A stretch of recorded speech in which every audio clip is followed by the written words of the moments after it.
कहानी है इंसान और उसकी सोच।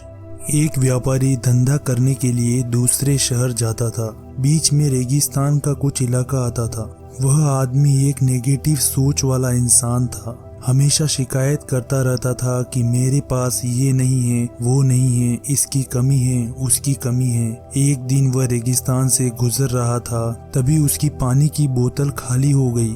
उसे बड़ी जोर से प्यास लगी, लेकिन रेगिस्तान में पानी ना मिलने की वजह से उसे बहुत गुस्सा आया और वह बोला कि कितना खराब स्थान है ये, ना कोई पेड़ ना पानी, रास्ता भी कितना लंबा है, रेगिस्तान पार करना पड़ता है। तभी आसमान की तरफ देख करके बोलता है कि हे भगवान, ये कैसा स्थान बनाया है आपने। अगर मेरे पास बहुत सारा पानी होता और बहुत सारे संसाधन होते तो मैं इस स्थान पर हरियाली कर देता और बहुत सारा पेड़ लगा देता। वह आदमी ऊपर देख कर ये सब बातें कह रहा होता है और ऐसा लग रहा था कि जैसे भगवान से जवाब की प्रतीक्षा कर रहा हो। अब चमत्कार ये हुआ कि उसने जैसे ही नीचे देखा, उसे अपनी आंखों के सामने एक कुआं दिखाई दिया। वह पूरी तरह से चौंक गया, क्योंकि उसने कभी भी इस रेगिस्तान में कुआं नहीं देखा था। वह कुएं के पास पहुंचा और देखा कि कुआं पूरी तरह पानी से भरा हुआ है, परंतु वह आदमी नेगेटिव सोच वाला था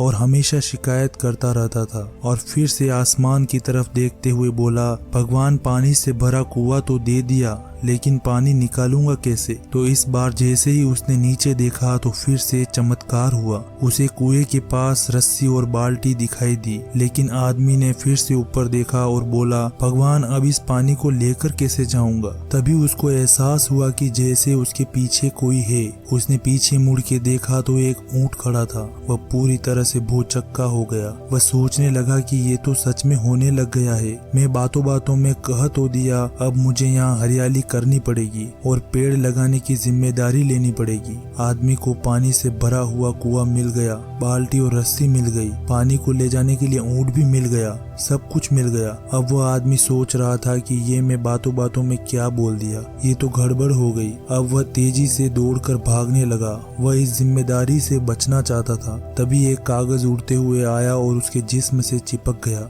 उसने जब कागज को देखा तो उस पर लिखा था कि मैंने तुम्हें पानी दिया, कुआं दिया, रस्सी और बाल्टी दी, पानी को ले जाने के लिए साधन दिया, फिर भी क्यों बचकर भाग रहे हो। उस आदमी को लगा कि मेरे साथ पता नहीं ये क्या हो रहा है। उसने भागते भागते पूरे रेगिस्तान को पार कर लिया, लेकिन उस रेगिस्तान को हरा भरा नहीं बनाया। इस कहानी से ये शिक्षा मिलती है कि हम में से बहुत से लोग ये कहते हैं कि बड़े स्कूल में पढ़ा होता या बड़े कॉलेज में एडमिशन हो गया होता तो मैं ये कर लेता। अगर मेरे पास बहुत सारा पैसा होता तो मैं ये कर लेता। मेरा बॉस मेरा साथ नहीं देता है, नहीं तो मैं पता नहीं क्या कर देता। हम हमेशा शिकायतें ढूंढा करते हैं, अपनी जिम्मेदारी से बचकर भाग रहे होते हैं। ये कहानी हमें सिखाती है कि लाइफ में हम जो कुछ भी कर रहे हैं उसकी पूरी जिम्मेदारी हमारी है कि उस काम को बिना किसी शिकायत के पूरा करें, न कि दूसरों पर दोष दें, बल्कि अपने आप को सुधारें।